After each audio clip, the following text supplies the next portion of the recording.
This episode of FilmRiot is brought to you by FreshBooks. They fresh to death. Welcome to FilmRiot Mondays, which is weird because we're on the FilmRiot Thursdays set, which is kind of strange. But the reason that we're doing that is because I'm not answering questions today. Why we had Rob Krekel, who, as I've told you a million times, was one of the sound designers on The Last of Us, here helping us record the sounds, which if you don't know what I'm talking about, watch this episode here. We asked if he would answer some of you guys' audio questions, which he agreed to, and therefore shall, right now.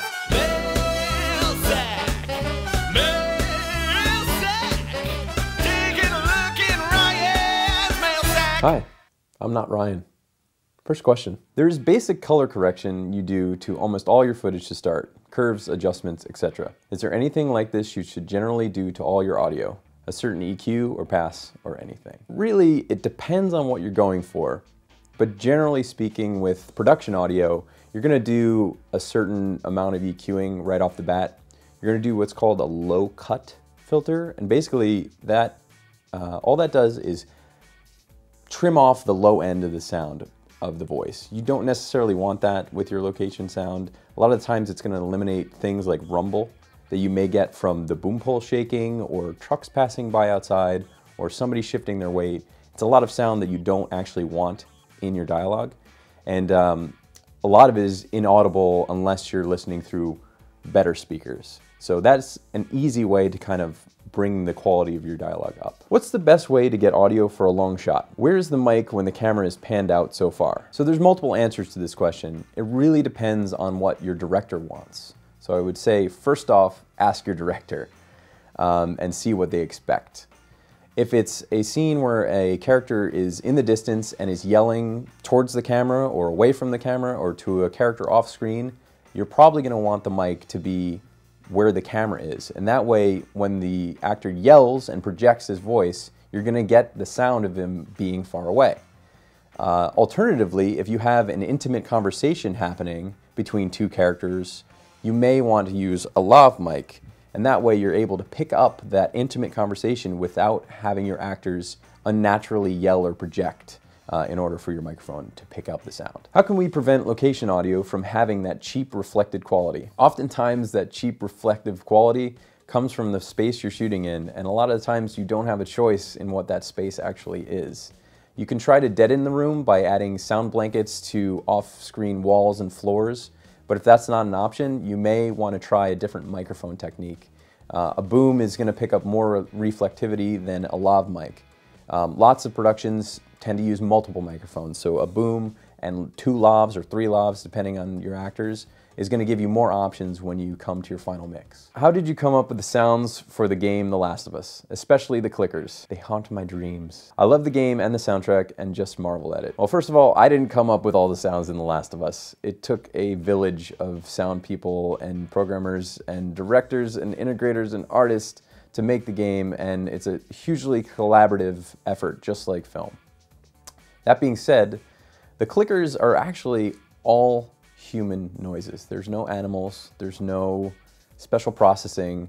It's all made with a voice, and that's all I'm gonna give you. What are some good ways to practice audio design? I find my cuts are lacking in audio. How can I practice my skills? Ryan has given great examples of how to practice other filmmaking skills on the show, and those same techniques can be used for audio.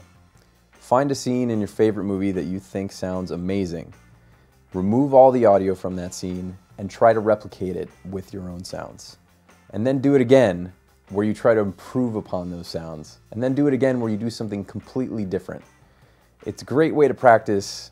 It's what I've done in the past, and it will definitely help to sharpen your skills. What mics do you use for recording Foley? I use tons of different microphones for recording Foley and sound effects, and it really depends on what it is that I'm actually recording. Microphones are very similar to lenses for a camera. They all have different characters and different purposes for different things that you're trying to achieve. I use shotgun mics, I use condenser mics, I use dynamic mics. It really just depends on what it is I'm trying to record. Which film inspired you to become a sound designer, and which film has your favorite sound design? The film that inspired me to be a sound designer is definitely Star Wars. The sounds that Ben Burtt created for that movie were mind-blowing, and then When I saw a behind-the-scenes featurette of him banging on a guy wire for the blasters, it blew my freaking mind. And at that moment, I knew, like, this is something that I really want to figure out and do. In terms of favorite sound design, I have so many movies that I love that have great sound.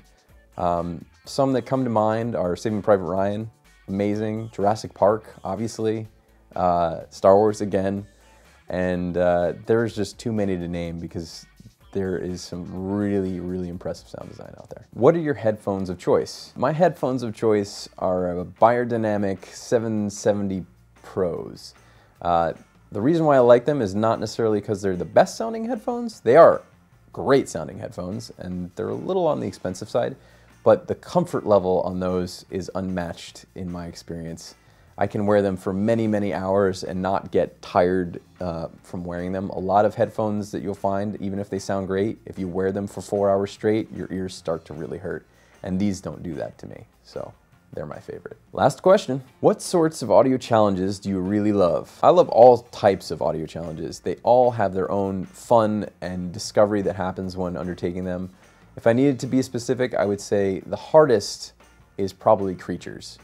Creatures are extraordinarily difficult to do because they've been done to death. Everyone does creatures, and making them sound unique and interesting is always a very difficult thing, and it's a fun challenge as well as a difficult one. FreshBooks is a simple online accounting solution built for small business owners just like you and me who want to skip the headache of tax time, because it is in fact tax time, and if you're not using FreshBooks, your life is probably a mess right now. Hunting for receipts, digging through invoices, going through every record one by one, it's just the worst. And FreshBooks is the simple cloud accounting solution that makes tax time a breeze. The sooner you start using FreshBooks, the sooner you can start focusing on the work you love. Focus on your work, not the paperwork. For a limited time, you can try FreshBooks for free for 60 days. To get started, visit getfreshbooks.com now and enter FilmRiot in the How Did You Hear About Us section. Right now, FreshBooks is giving our viewers an extended 60-day free trial because it's tax time and they want to make that tax time a breeze for you. Again, go to getfreshbooks.com, enter FilmRiot in the How Did You Hear About Us section when signing up, because with FreshBooks, you can create professional-looking invoices, capture and track expenses, and get real-time business reports with just a couple of clicks. Plus, you can work anywhere with FreshBooks mobile apps for your phone and tablet. That is all good things. All of it together, good things. Logo. So that's it for today, and now for my suggestion of the week, which is a different type of suggestion than I've ever given. It's actually a review. Philip Bloom reviewed the Pocket Cinema camera from Blackmagic, and I dug it a lot. He did a lot of cool stuff with it and broke down the camera like crazy. It's like in 3 parts. You can get started on it right here at his blog. It's quite good. He has a ton of great info. If you have not checked his blog out, you should anyway. So there you go. Do that. Oh, and thank you to Rob for answering all those questions. He's good peoples. I'll see you guys in a couple of days, because it'll be Thursday in a couple of days. And it'll be another episode. And this is the first time I've talked In this episode. Oh, I was going to say, you never shut up.